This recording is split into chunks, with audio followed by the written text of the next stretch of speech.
So the cross-lingual information access, we have worked for few languages in which the monolingual search is also available. The language in which you are trying to search, suppose you give a Tamil search, it will not only fetch the Tamil web pages, but it will also fetch the English web pages on the same topic and will give the snippet translated to Tamil. And later on, you can use a machine translation system from English to Tamil to translate that data and look at that web page. So 11 institutions are participating in this also. We have 2 levels of testing and validation. Out of the consortia partners, 1 institution is made responsible for the standards and testing and validation. And over and above that, we have a third party auditing, third party testing done by CDAC, which has a lot of linguistic expertise on behalf of TDIL, and along with the STQC, which is the designated third party agency. So we are trying to put in our best efforts so that the technologies get refined and can see the light of the day and become usable by the public. So this is one slide where the Tamil query is being fetching the not only Tamil web pages but also the English web pages. The snippet is all in Tamil. This is, the earlier one was monolingual, this is cross-lingual. It is fetching the English pages. You see that in the heading you see English, but the snippet is translated into Tamil. So this particular project will become very useful. We are going to make this also available on the data center, and I think through the feedback which gets generated by deploying these technologies on our data center, which will become a guiding factor during phase 2 to improvise the technologies. We have tasks in terms of the technology improvisation on our own also, because we know the lacunas in the, these technologies are so complex that they can't be developed over a shorter period of time. So we do have long-term goals in mind, but also the public feedback will also give us a lot of useful feedback. So the optical character recognition for Tamil is there. So we are trying to work with the agencies which are doing the Braille publishing. We are trying to put the Braille interface also, so that the Braille publishing, Braille data scanning becomes easier. So mostly the government projects have to serve the social cause. So we are quite conscious of that. And the OSWR is also, like CLIA, is the first effort under the TDL program which has been attempted. So 7 institutions are building the systems. Here also Tamil is one of the languages covered. And this is the sample OSWR form which can be used to capture data. So I think here the major issue is, since technology is changing, getting a pad to write the data is not yet standardized. So now we are making efforts to see which device should be standardized for capturing the data, because so far for research purpose they have used something, but for commercial purpose, if you have to roll the application, you need to standardize the devices also. So the technology development for inclusive growth demands that we take care of our disadvantaged sections of the society also. So we are building the text-to-speech systems in Indian languages, in which Tamil is also covered, and this is being demonstrated at the exhibition. All these technologies which we have mentioned, there are 6 stalls at the exhibition, 116, 117 and around that area, and CDs are also being distributed at the Alcott stall, and these technologies can be seen there, and the scientists are there to guide. And online screen reader facility has also been provided, so that our visually disadvantaged people can also use this. So our steps for futuristic technology development are that there is a NIC website which gives agricultural prices. It is being run in coordination with the Ministry of Agriculture, where the data is updated on the daily basis, and at the regional level also the DPCC committees are there.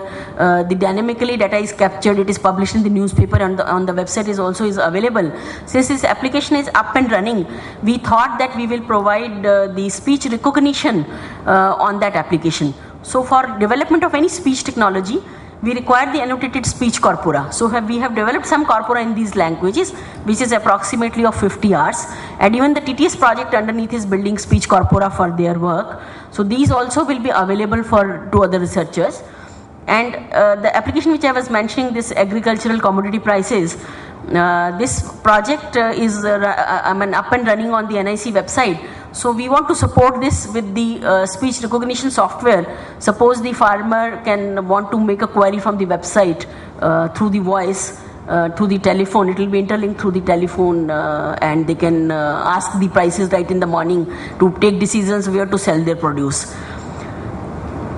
So another project which has been started is that so far for the speech recognition systems, most of the researchers are using the open source engines which are mainly designed for the English language, and they adapt these for the Indian languages. So there are limitations with respect to our languages. So a phonetic engine for speech recognition has been developed for Hindi and Telugu as a sample. I'll show you the sample output. You can speak to this. This captures the vocal tract variations and is independent of the language, and it can capture the language with almost 50 to 60% efficiency. So this is the sentence which is given, and the output comes in the iTrans. So I have converted it into got it converted into Tamil language so that you can read it. So this engine, now we are going to start a big project in the consortia mode so that we can refine the phonetic engine further and also adapt it for all languages, because the engine is basically works on the vocal tract, so it is language independent. So the future areas of research are voice browsers, semantic web, next generation web architecture and web services, and its implementation in Indian languages. Basic research in natural language processing, of course, is the basic mandate which has to go parallelly. Then various localization initiatives. Seamless success of technology by putting standards in place is one of the major goals. I think I am overshooting time, so I will quickly try to finish it. The common local data repository, which is required to build applications in Indian languages, we have recently got it incorporated into the global CLDR maintained by Unicode Consortium for 6 Indian languages. Other languages are underway. Tamil data has also been prepared, and we are trying to get this vetted so that we can, when the next cycle of CLDR opens, we can submit it. So the internationalized domain names are also have been worked out in many languages, and the draft policy is placed on the DIT website for feedback. So it will be possible to have a domain name like this, www.tamilinternet-conference.net. This is in Hindi, so you can get it in Tamil also. Then language tags are very essential for language negotiation and identification of languages on the web. So we are working on the standards of ISO to see some Indian language tags are already present, and for Tamil also the script tag TAM is there and language tag TA is there. So we are trying to assess all requirements of Indian languages with respect to that. So efforts towards development of national standards are in these areas: transliteration, phonetic keyboard layout, script grammar. In script keyboard layouts have already been updated with the latest Unicode compliance. Domain names, IT terminology, POS text set, multilingual sense dictionaries and speech corpora. So in addition to that, we have recently launched on May 6 this year, we have opened the W3C India office here to work on the web standards, because for future we need to support all our Indian languages on the web and being accessible to everybody seamlessly. So working on these standards is very essential. So I think W3C India has the role of bidirectional communication between stakeholders and W3C, and within India we are going to revolve this activity with the whole lot of experts who are working in this area, picking up the standards, getting their feedback. It does not only pertain to the language, but internationalization is a major component, and we also work on other standards and work with the technology domain experts from those areas. So the methodology for implementation is that in the area of internationalization, we are going to put special interest groups, and in various other areas also, we are going to work with industry associations and